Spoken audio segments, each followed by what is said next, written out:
Embracing equality. When I first met Gabriella, I couldn't help but notice the sparkles. Her jewelry, sequin pearls, and shiny, strappy shoes caught my attention, as most doctors that I meet usually don't wear such items. A well-dressed Caucasian woman with flawless fair skin, long blonde hair, and the bluest eyes, she had a bubbly personality. Everything about her was sparkly. She was excited to begin the session, it shone in her eyes. We talked briefly about why Gabriella had come for the past life session. She wanted to understand the test-taking anxiety that had plagued her throughout her entire life. She tended to over-prepare for major tests in college and even for state boards, but when it came time to take the test, the anxiety was always there. The secondary issue was that, as an only child, she had felt that she constantly had to strive to be the best. Although she had the desire to become a doctor, there was the added pressure to excel in her chosen field.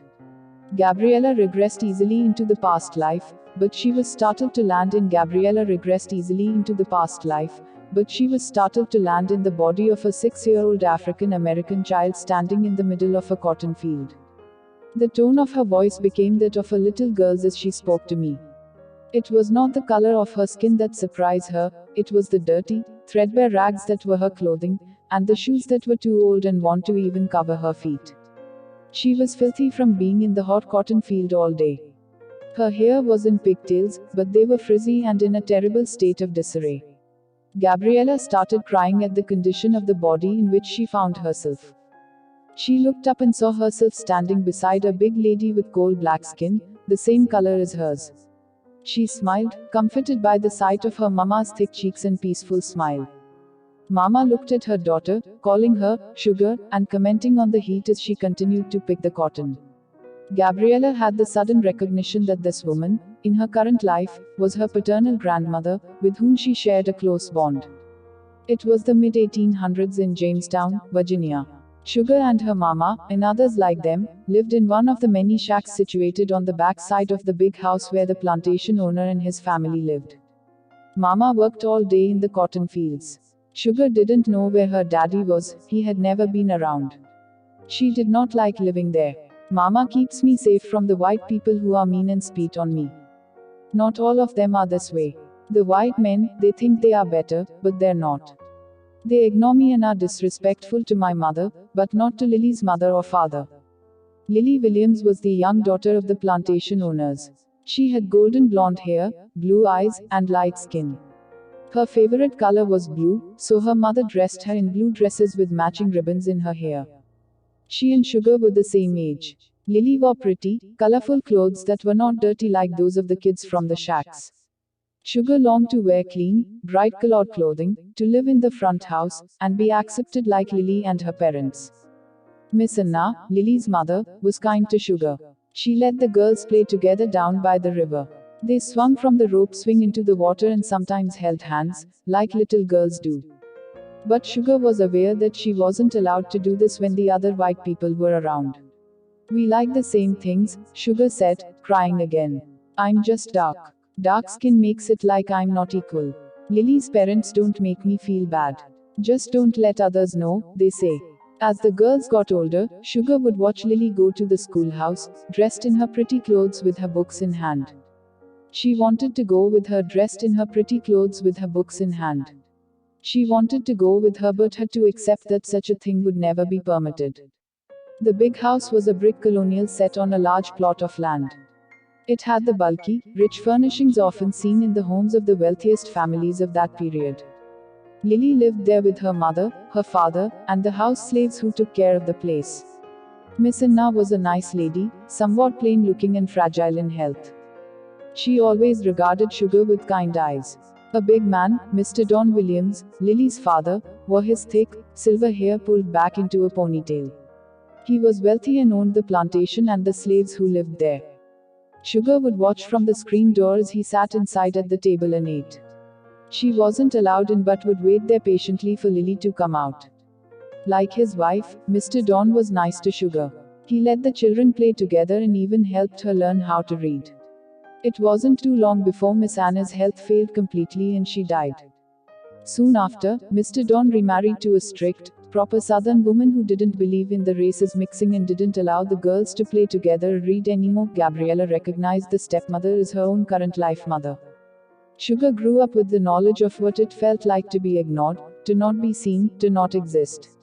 It made her angry that people treated her this way just because of the color of her skin, but she knew her place, knew the trouble she'd be in if she expressed it. She wanted to grow up to be somebody, to make a difference, to live in the big house, to be accepted. Being able to read would prove to be invaluable to her. Mr. Don and Lily secretly educated her. She missed Miss Anna, who was so kind. The lessons were kept quiet so that the stepmother wouldn't know of them. Sugar loved learning and reported everything back to Mama, who told her how proud she was that her daughter was smart enough to learn how to read. Sugar was a spirited girl who was learning to stand up for herself, learning to appreciate being seen and heard. As the times changed, she changed with them. She felt the power of being heard when she and many other women and girls participated in a women's march. What's right is right, what's wrong is wrong, she demanded, no longer afraid to speak her mind. Women deserve to be heard. They will be heard. Mr. Don granted Sugar her freedom, and her education on the plantation granted her admittance to medical school. She graduated as one of the first black female doctors in the state of Virginia and went on to open a practice in nearby Washington, D.C. She had a house just like theirs, and the pretty nearby Washington, D.C. She had a house just like theirs, and the pretty clothes for which she'd always wished. Her doors were open to anyone needing treatment, whether or not they could pay. To her, they were all the same. Equality was as important to her then as it was to my client, Gabriella, who had always fought for this in her practice, equality, regardless of gender or skin color. Sugar married a farmer who didn't have much education. It didn't matter to her, she liked him. They raised their 3 children together. She lived a long life practicing medicine and fighting for the rights of people until her death at 86 years old. Although she did not feel ready to end that life, her body simply wore out. When Sugar passed into the light, she was greeted by many people, including Mama, who stepped forward to comfort her.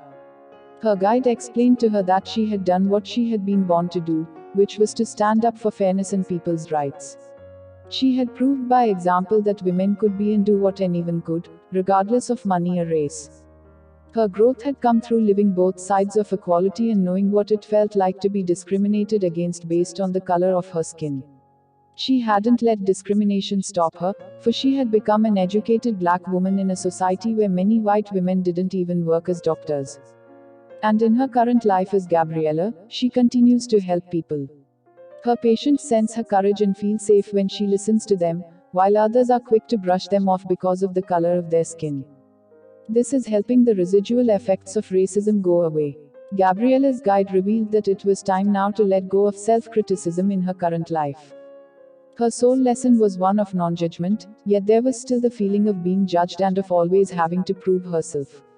This was creating the added anxiety around test taking. It was the same way Sugar had felt judged when sitting in a classroom for the first time in medical school. The guide gave Gabriella a quick glimpse at another life in which she was wealthy and lived in an Irish castle.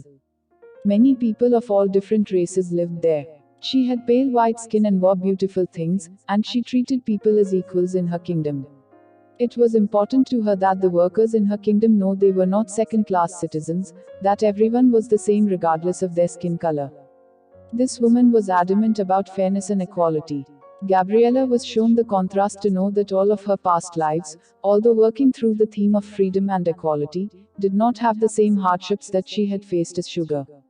Her soul has lived both extremes, and she could now find balance with non-judgment. Extremes, and she could now find balance with non-judgment. Following the session, Gabriella was ecstatic. She talked about the strong connection she has had to cotton plantations, which went beyond a passing interest. As a young girl living in the South in this current lifetime, her heart would cry out for the people on the plantations in the country near her home. But this time, she was born into a family of means who were able to give her a first-class education, nice clothes, and all the material comforts she didn't have in the life as Sugar. Gabriella loved beautiful clothing and jewelry but never judged those who couldn't afford them. Even as a child and in college, and certainly as a doctor, she had stood up for equality when she saw minorities being left out or treated unfairly. Gabriella and her family, who were all part of the Life is Sugar, have a special affinity for Williamsburg, Virginia, visiting regularly and even, in the case of Gabriella and her husband as well as her parents, becoming engaged there. Interestingly, her grandmother in this life, who was her mother in the life on the plantation, has always called her by the nickname Sugar. Gabriella's anxiety about taking tests is different now, because she knows that she's prepared and that the anxiety isn't coming from not knowing the material, it's coming from her lifetime as Sugar, when she had once before sat in a room of peers and been judged for the color of her skin. Knowing this has allowed her to punctuate the anxiety so that she can put peace around it, tremendously lessening the impact it once had in the past. Bryn Blankenship, we are all the same. We have been all races, all religions, all colors, both sexes, and many nationalities, because we have to learn from all sides. Leaving our bodies behind when we die means that we leave behind their skin colors, their genders, and their identifying features. We are souls, and souls do not possess such outer and transient characteristics. If everyone were to grasp this concept, racism would instantly disappear. No soul is greater than another. Unfortunately, even innocent children are not exempt from discrimination and prejudice. As a young girl, Sugar was prevented from attending school and playing with her friend. Donna, the author of the following story, remembered a past life as a child in the concentration camps. How many lifetimes? Soulmate, this is a part of Zindagi Ki Roshni consultancy. It has been established for those who have lost someone and for those who are very sad in their life. About 100 PDF books and 20 short audio books of this topic will be sent to those who join it. This data will be sent to their email or WhatsApp. If you want to join this organization, then please send WhatsApp message to this number.